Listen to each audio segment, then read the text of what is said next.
Olá, eu sou o Dr. Jonatas Catunga, cirurgião de cabeça e pescoço, e nesse vídeo eu vou contar um pouco sobre o primeiro dia do IFNUS World Tour, que é um congresso mundial de cirurgia de cabeça e pescoço. Nesse primeiro dia foi falado de câncer de tireoide, né? Nem todas as doenças da tireoide, mas especificamente o câncer de tireoide.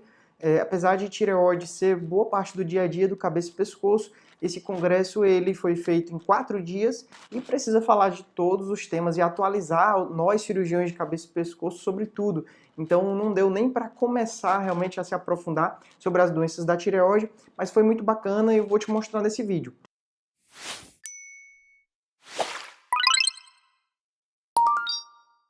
Se você gosta desse tema de tireoide, de cirurgia de cabeça e pescoço, de medicina, já se inscreva no canal, ative as notificações e deixe o seu like, que isso ajuda o canal a crescer, né? O IFNUS, eu já participei de outras edições, participei em 2013, participei em 2017, uma em São Paulo e a outra no Rio de Janeiro. É um congresso que serve de atualização. Então, ele pega o que há de tendência em cada um dos tópicos da cirurgia de cabeça e pescoço e traz os melhores especialistas, os maiores nomes, as pessoas que são referência sobre cada um desses temas, né? Essa versão em especial ela foi realizada online, justamente por conta dessa novidade, né? Após a pandemia, nossa era digital, né? Então, tem algo diferente que ao invés de você ter o congresso, que você vai lá e fica 2, 3 dias na cidade assistindo meio que bem intenso as aulas, você assiste de casa e eles separaram os 4 dias de forma bem espaçada. Então a primeira aula foi agora em maio, a próxima vai ser em julho, outra vai ser em outubro e outra vai ser em dezembro, né? Então nesse primeiro dia foi tireoide. Quando a gente acessava o site do congresso, eles fizeram tipo essa experiência como se você estivesse entrando no saguão de um centro de eventos, né? A programação, a gente teve uma primeira aula sobre o câncer de tireoide, a evolução do tratamento feito pelo Dr. Michael Tuttle, e depois teve uma mesa redonda, uma discussão de casos clínicos em que ele trouxe vários especialistas, inclusive alguns do Brasil, né? E foi meio interessante, né? Então, há um ponto que eu já quero chamar a atenção, é a ausência de temas em que todo congresso brasileiro eles trazem como o principal, que seriam a cirurgia sem cicatriz, a toétiva, a cirurgia robótica, a ablação por radiofrequência. Esses temas, quando nós temos congressos em que brasileiros montam a programação, eles têm um destaque. Mas quando o congresso é organizado pelos maiores nomes da cabeça e pescoço, esse tema nem sequer foi mencionado. Não foi mencionado cirurgia robótica em tireoide, não foi mencionado cirurgia transoral, o acesso vestibular, e não foi nem citado a ablação por radiofrequência. Essa ausência é muito curiosa, porque a gente vê que são temas que, apesar de relevantes, não são considerados principais, né? Que, inclusive, eu considero algo de exceção para pouquíssimos pacientes que podem se beneficiar com esses tratamentos. Mas aqui no Brasil, por conta do viés financeiro, todos esses tratamentos que eu falei, eles são muito mais caros. Uma ablação por radiofrequência, para você evitar uma cirurgia, para o nódulo diminuir, ela custa mais de 20 mil reais. Então, existe o interesse dos médicos e, por conta disso, nos congressos só se fala disso. Mas quando a gente vai discutir o câncer de tireoide no Congresso Mundial, ninguém falou sobre esses tratamentos. Então aqui só esse parêntese que eu achei muito interessante, muito relevante mencionar, né? Claro que em outros congressos eu vou conversar mais sobre esses temas quando eles forem abordados no congresso. A primeira aula do professor Michael Tuttle, ele mostrou a tendência atual que nós temos, né? Ele mostrou que no passado era a era da palpação, em que o câncer de tireoide só era detectado através da palpação, um caroço duro no pescoço, mas à medida que a medicina evoluiu, o exame de ultrassom, o exame de punção, tomografia, ressonância, PET, dosagem da tireoglobulina, nós conseguimos detectar o câncer muito cedo. E houve um período em que o tratamento era essa frase que ele colocou aqui, né? Um tamanho cabe para todos, o mesmo tratamento para todo mundo. Cirurgia total, iodoterapia, supressão de TSH, acompanhar o paciente com ultrassom e tireoglobulina. Era esse mesmo protocolo para todos os pacientes. Isso era realizado até 2015, quando houve a modificação do guideline da ATA. Esse último guideline a gente foi meio que desintensificando o tratamento, tentando tratar os pacientes com doença mais leve de forma mais leve e os pacientes com doença mais grave de forma mais grave. Você tem que adequar a punição ao crime, né? Então ele trouxe esse conceito, né, de achados que são detectáveis, que são a maioria, mas pequenos achados que são acionáveis. Então, não é todo achado que indica você ir lá e puncionar e fazer uma investigação. Alguns pacientes você pode encontrar, por exemplo, uma possível recidiva, um linfonodo no pescoço e ter calma, esperar um pouco, ver como essa doença vai progredir, se vai ficar lá estável por muito tempo, né, sem tanta agressividade, pois nos estudos mostra que a doença, em boa parte dos casos, não é tão agressiva. Né? Então, no passado, era apenas um único estadiamento, era essa avaliação que a gente fala em baixo grau, intermediário, alto grau, alto risco de recidiva, e foi criado esse estadiamento dinâmico, em que após o tratamento a gente reavalia o paciente e vê como foi a resposta dele ao tratamento. Então, ao invés de você taxar o paciente no começo e ser agressivo com ele para o resto da vida, agora, se após o tratamento o paciente responder bem, você não vai tratar mais ele tão agressivo, você vai diminuir a intensidade do tratamento, que é uma coisa muito boa, né? Então, aqui ele fala que nós estamos entrando na idade da razão, né? Que para mim é algo bem... já é repetitivo, eu já estou na era da razão, todos nós temos que pensar muito bem antes de tomar qualquer decisão para não trazer nenhuma consequência para o paciente, né? Então ele fala, metástases muito pequenas, menores do que 1 centímetro, que não estejam crescendo, metástases à distância que estejam estáveis, sem progressão, né? Você pode acompanhar até essas metástases e ver como elas vão progredir para só então decidir o tratamento, né? Então ele fala aqui sobre quais seriam esses possíveis achados que acionam o tratamento. Seria o tumor, o tamanho do tumor, a velocidade de crescimento, que é algo que eu considero bastante. Se o paciente tem um tumor que cresce muito lentamente, esse paciente vai ter uma evolução ótima. Mas se é um tumor mais agressivo, que cresce mais rápido, a gente tem que cair em cima, tratar de forma agressiva, né? A localização, os sintomas e, claro, aqui o último slide que eu acho, o último bolinho aqui, a preferência do paciente. O paciente é quem vai passar por tudo isso, então ele precisa decidir. Se o paciente não se sente confortável em fazer um tratamento parcial ao invés da total, ou o contrário, se o paciente quer fazer uma parcial ao invés de uma total, isso sempre deve ser levado em consideração. É nosso papel como médicos orientar quais são as possibilidades, quais são os riscos, as consequências de cada uma dessas opções, para que o paciente não tenha uma sensação de remorso, de arrependimento. É como se você perdeu a tireoide sem necessidade, né? Ou uma sensação de que você poderia ter tratado de uma forma mais agressiva e foi mais conservador. O ideal é conhecer tudo isso antes do tratamento para evitar esse arrependimento, né? Ele trouxe essa balança, que é o risco-benefício, né? O possível risco de um câncer de tireoide agressivo com os possíveis benefícios de uma intervenção, para você tratar de uma forma muito agressiva uma doença que não está sendo tão agressiva, né?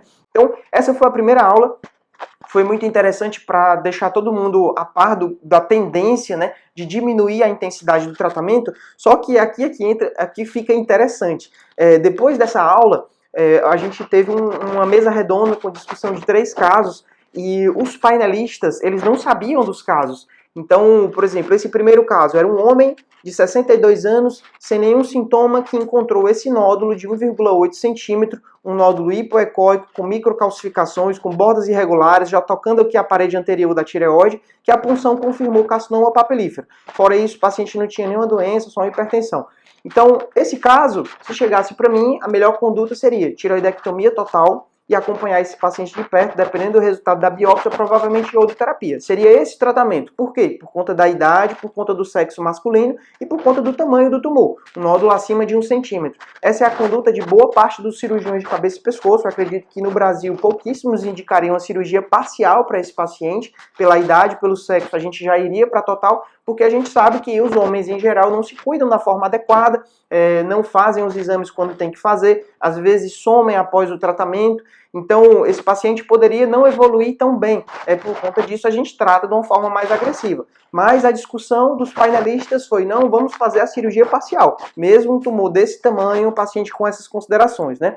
Foi feita a cirurgia parcial, não foi feito total, mesmo tendo linfonodos alterados próximo da tireoide, que não foi feita biópsia de congelação, e a biópsia final veio um carcinoma papilífero de 2,1 centímetro, quer dizer, maior do que o que foi visto no ultrassom, né? Não era 1,8.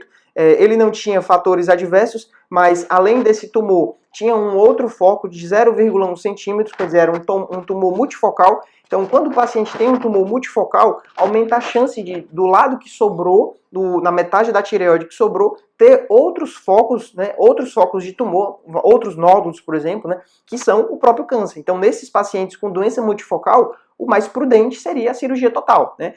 Além disso, os linfonodos removidos, os 3 linfonodos removidos, 2 deles eram metástase para os linfonodos. Então, quer dizer, era um câncer no homem de 62 anos, de 2,1 centímetros, com metástase para os linfonodos e com multifocalidade, né? É um paciente que claramente você deveria ter feito a total, mas não foi feita nesse caso.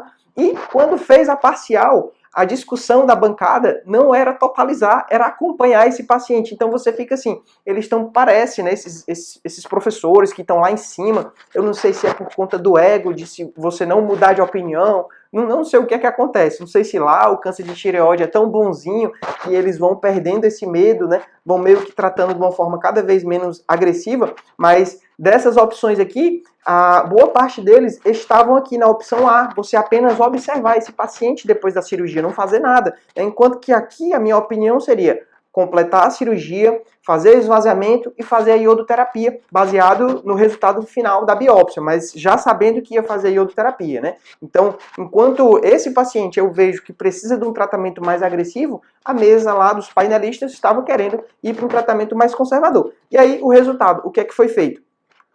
Foi discutido com o paciente optou por operar, né, e foi operado do lado que sobrou, né, esse lado que foi removido adicional na totalização. 3 focos de tumor de 0,1, 0,1 e 0,2 centímetros, no esvaziamento que também foi feito, um linfonodo positivo de 12, né, e mesmo assim houve dúvida, houve questionamentos da bancada de fazer ou não a iodoterapia, né. Alguns disseram que fariam, outros disseram que não faria, então ficou em aberto, né, essa discussão. Você vê que eles estão tão querendo diminuir a agressividade que a punição parece já estar sendo menor do que o crime, ao ponto do paciente ter que fazer uma segunda cirurgia se tivesse feito na primeira, né.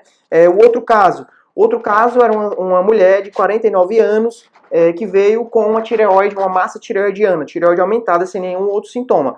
No ultrassom mostrou que ela tinha uma lesão de quase 9 centímetros. 9 centímetros é tipo uma laranja, né? Um tumor grande que, além da tireoide aumentada, já apresentava linfonodos palpáveis na lateral do pescoço, sem nada do lado direito. No ultrassom mostrava que era um linfonodo em nível 4 do pescoço, quer dizer, quase supraclavicular, né, uma metástase cística de carcinoma papilífero, que a biópsia confirmou. Então, na imagem da tomografia, que eu até concordo, um paciente que tem muita doença no pescoço, um tumor de 9 centímetros, é obrigatório fazer uma tomografia para você estadiar antes de operar, para saber se esse tumor não já está invadindo o esôfago, a laringe, né, para se planejar melhor para a cirurgia. Então, essa tireoide era muito grande, já descia para o tórax. Uma cirurgia como essa, você precisa já planejar a tireoidectomia total, com esvaziamento lateral, com a presença do cirurgião torácico, porque caso nessa parte aqui que é mergulhante no tórax já houvesse invasão de grandes vasos, ou mesmo linfonodos no mediastino, o cirurgião torácico iria assumir e iria tratar o tórax, né, para você ter o maior controle da doença. Uma paciente com grande quantidade de tumor como essa, tem indicação não só de cirurgia, como após a cirurgia a gente já sabe que vai fazer iodoterapia em dose alta e já sabe que provavelmente, se ficar tumor, vai fazer radioterapia externa. Mas o que é que foi decidido, né? Os painelistas falavam apenas na tireoide e o esvaziamento. Então, no final, na biópsia, né, foi feita a cirurgia, veio o carcinoma papilífero, variante células alto com 20%, né? Eu já considero 20% uma quantidade bem considerável. Se era um paciente que tinha um tumor de 9 centímetros, 20% de presença de células altas é um tumor mais agressivo, né? Com extensão extratireoidiana, invasão angiolinfática, invasão perineural, extensão extratireoidiana para a musculatura.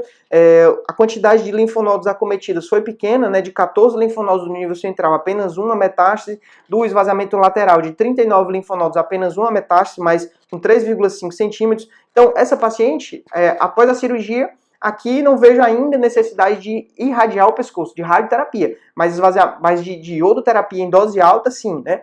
Então, após o tratamento, a tireoglobulina dela não veio tão alta, a estimulada também 12, foi feita iodoterapia de 150, que aqui é o parênteses, os membros da mesa não indicaram iodoterapia para essa paciente, né? É o que eu acho assim, fica assim, meu Deus, como pode, né? E aí, Foi feito 150 miliquiri, não viu nenhuma doença à distância, nenhuma metástase, né? Apenas a captação do pescoço. Foi encaminhado a paciente para conversar com o radioterapeuta, que o paciente recusou, né? Teve problema de paralisia de prega vocal, a tireoglobulina com 6 meses estava 2,3, quer dizer, antes da cirurgia 1,2, essa tireoglobulina subiu para 2,3, que não mostrou nenhuma investigação.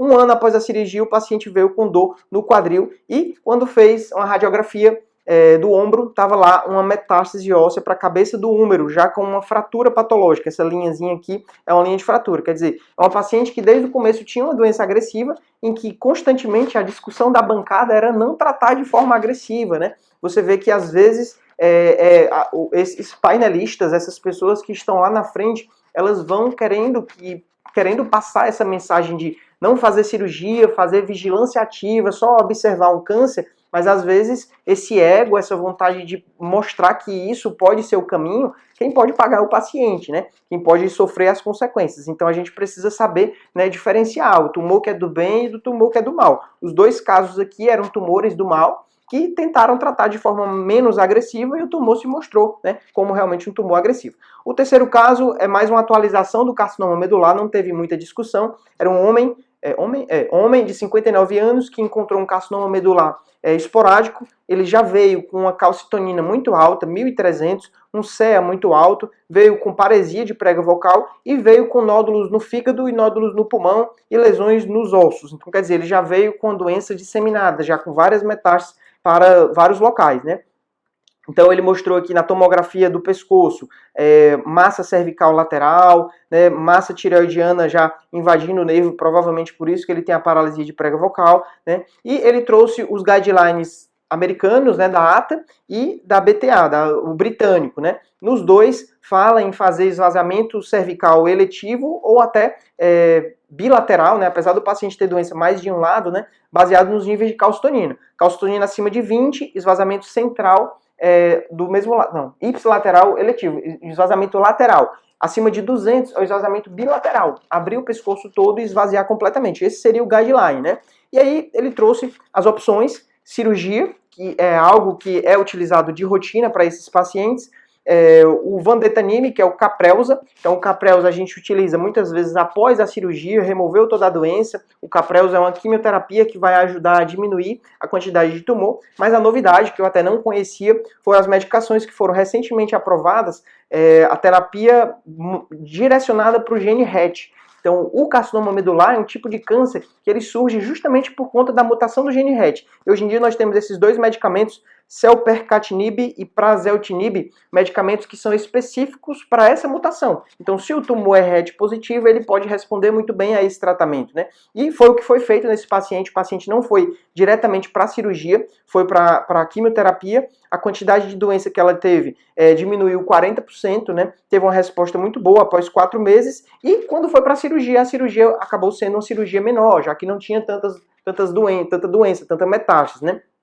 Mas mesmo assim, essa paciente, na cirurgia, o tumor invadia o nervo laringeu recorrente dos dois lados, acabou tendo que ser ressecado de um lado e do outro lado foi feito um shaving, ficou com paralisia bilateral de prega vocal, mas que foi reabilitada, né? Então, esse é o último slide para a gente comentar sobre isso, né? O carcinoma medular é interessante essa atualização para saber que existe essa possibilidade e é algo que eu sempre converso com os pacientes, né? A gente tem o conhecimento de agora, mas a pessoa precisa não perder a esperança, tentar viver o máximo possível, porque vai que lá na frente o tratamento novo surge e algo que antes era incurável passa a ser curável, passa a ter uma resposta boa ao tratamento, como aconteceu agora, graças a essa medicação do medular, né?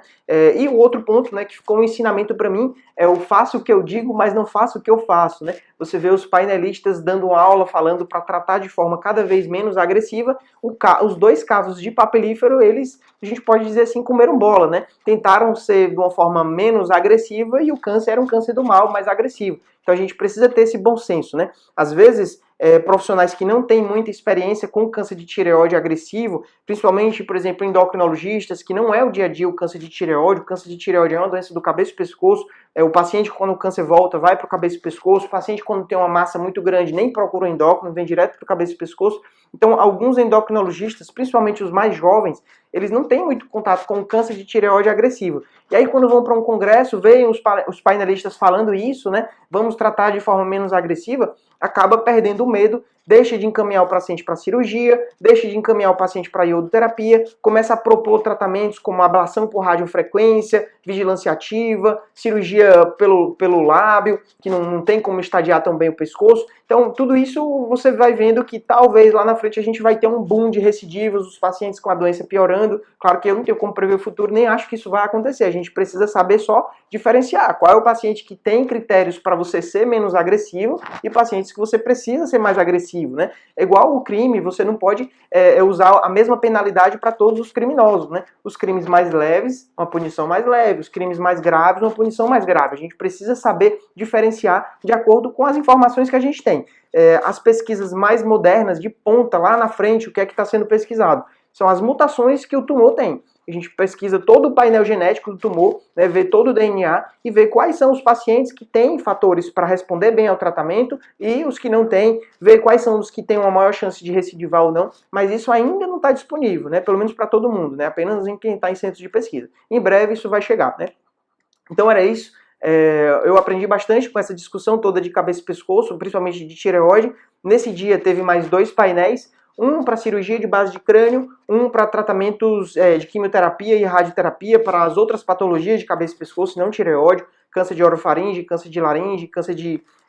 que mais? Era câncer de pele. Então, esses eu não vou fazer, não vou trazer aqui, porque aqui no canal é mais para o básico, para o câncer de tireoide, é o mais comum. Esses temas mais específicos é um tema muito mais para o especialista realmente que decide qual medicamento, né, o oncologista, né? Mas para tireoide foi um bom ensinamento, eu acho que cabe aqui compartilhar com todos vocês o que eu vi, né? Essa impressão de que estão perdendo medo e pode ser que lá na frente o câncer, né, volte porque você foi menos agressivo, né? Mas se a pessoa tem um micropapilífero, um tumorzinho menor do que 1 centímetro, eu sou total a favor, eu sou do time que faz a cirurgia parcial sempre que possível. Mas em alguns casos não dá. Em alguns casos você tem que realmente fazer a total, fazer esvaziamento, fazer iodoterapia, né? Você tem que ter a razão, você tem que pensar, né?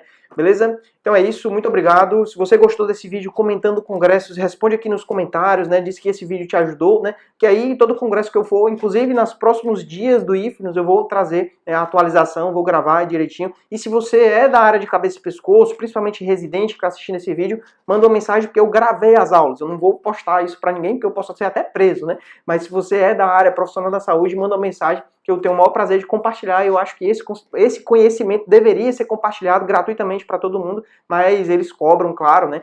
Alguém tem que pagar, né? Não existe almoço grátis, mas por mim, já que eu já assisti, já que eu já paguei, eu posso compartilhar tranquilamente. Se você é profissional da saúde, para paciente eu acho que não vale a pena assistir não, porque é uma sobrecarga muito grande, né? Para paciente eu já resumi aqui no vídeo, né? Beleza? É isso. Até o próximo vídeo. Valeu!